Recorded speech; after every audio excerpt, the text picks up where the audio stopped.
August 1939. The world's greatest mind sat alone in a quiet room on Long Island, terrified. Scientists in Europe had just split the atom, and he knew exactly what that meant for the world. If the enemy built it first, there would be no second chance, no negotiation, no survival. So he picked up his pen, and wrote the most dangerous letter in human history. The letter reached the president's desk in October 1939, and everything changed. The president read it twice. Then he looked up and said, "This requires action." Enter the man who would build it. Brilliant, haunted, and willing to play God. In the middle of the New Mexico desert, a secret city rose from nothing, invisible to the world. The greatest scientific minds of a generation, union, gathered under one roof, sworn to secrecy. Math was beautiful. The physics was elegant. What it would create was monstrous. Day and night they worked, welding, calculating, testing, racing against an enemy they couldn't see.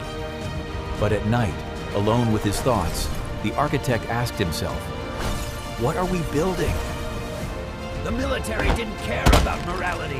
They needed results, and they needed them now. Meanwhile, the inventor watched from the outside moords, realizing his letter had started something unstoppable. They called it the Gadget. It was small enough to fit in a room or and powerful enough to change everything. 1945, the New Mexico desert.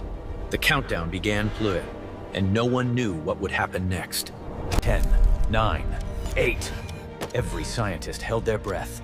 Some prayed, some cried. And then, the sky turned white. The desert turned to glass, and a new age was born.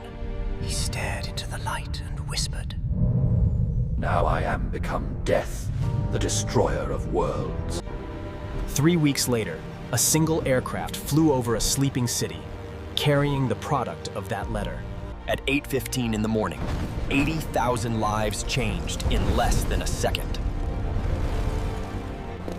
Where there had been a city fatigued, there was only silence, ash, and scattered bricks.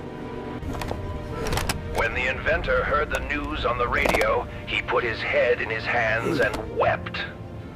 Years later, he would call it his one great mistake, the letter that changed everything.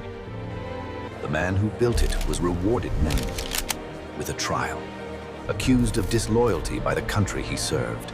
They met once more, Husim, two broken men, walking together through autumn leaves, carrying the weight of the world.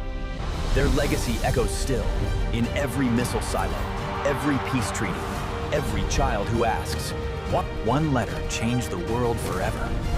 The question is, who will read the next one?